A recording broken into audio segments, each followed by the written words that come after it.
तो मेरे प्यारे बच्चों, आई होप कि आप सभी बहुत अच्छे होंगे और आपकी स्टडी भी बहुत अच्छी चल रही होगी।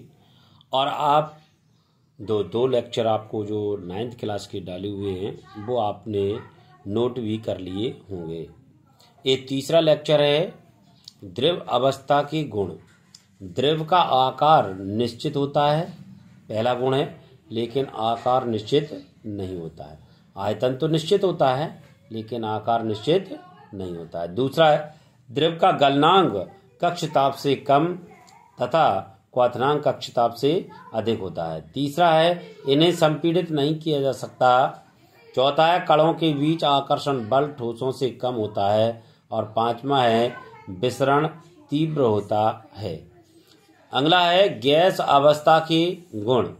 गैसों का आयतन तथा आकार निश्चित होता है नहीं होता है। गैसें जिस बर्तन में रखी जाती हैं उसी का आयतन या आकार ग्रहण कर लेती हैं। दूसरा है इनके गलनांक व क्वथनांक कक्ष ताप से अधिक होते हैं। तीसरा है इन्हें संपीड़ित किया जा सकता है।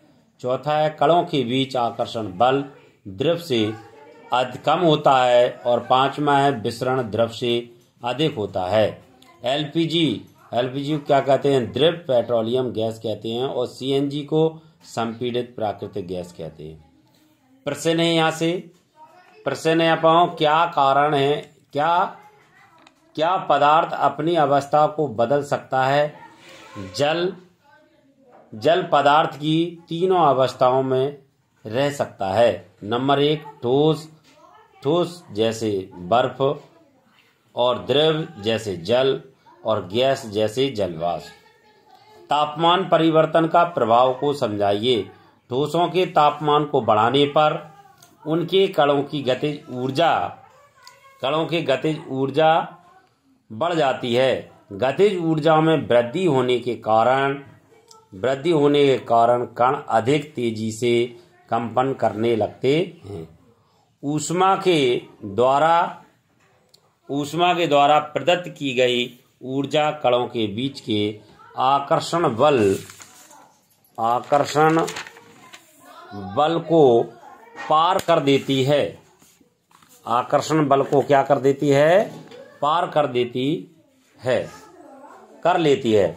इस कारण कण अपने नियत स्थान को छोड़कर अधिक स्वतंत्र होकर गति करने लगते हैं। एक ऐसी अवस्था होती है जब ठोस पिघलकर द्रव में परिवर्तित हो जाता है।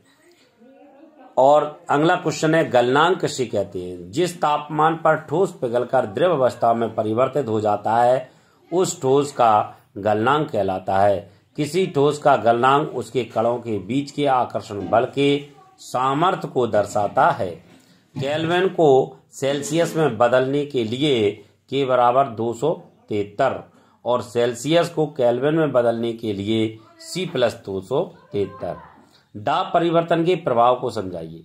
यदि किसी सिलेंडर में गैस भरी हो तथा उस पर दाब आरोपित किया जाए तब गैस के कणों के बीच की दूरी कम हो जाती है। अतः दाब परिवर्तन करने पर पदार्थ के कणों को समीप लाया जा सकता है। उदाहरण के लिए ठोस CO2 पर दाब को एक वायुमंडलीय करके वह द्रव अवस्था में आए बिना सीधे गैस में बदल जाती है। यही कारण है कि ठोस CO2 को शुष्क बर्फ कहते हैं। ऊर्ध्वपातन को समझाइए उदाहरण से। द्रव अवस्था में परिवर्तन हुए बिना ठोस अवस्था में सीधे गैस अवस्था में बदलने की प्रक्रिया को ऊर्ध्वपातन कहते हैं। जैसे कपूर नौसादर। ये आपके तीसरा लेक्चर है 9th क्लास का साइंस का। और अगले लेक्चर के लिए अगला लेक्चर आगे आएगा चौथा। ये तीसरा लेक्चर है, आप सभी नोट कर लेंगे। यदि यह वीडियो आपको अच्छा लगे तो कृपया लाइक सब्सक्राइब जरूर करें। धन्यवाद।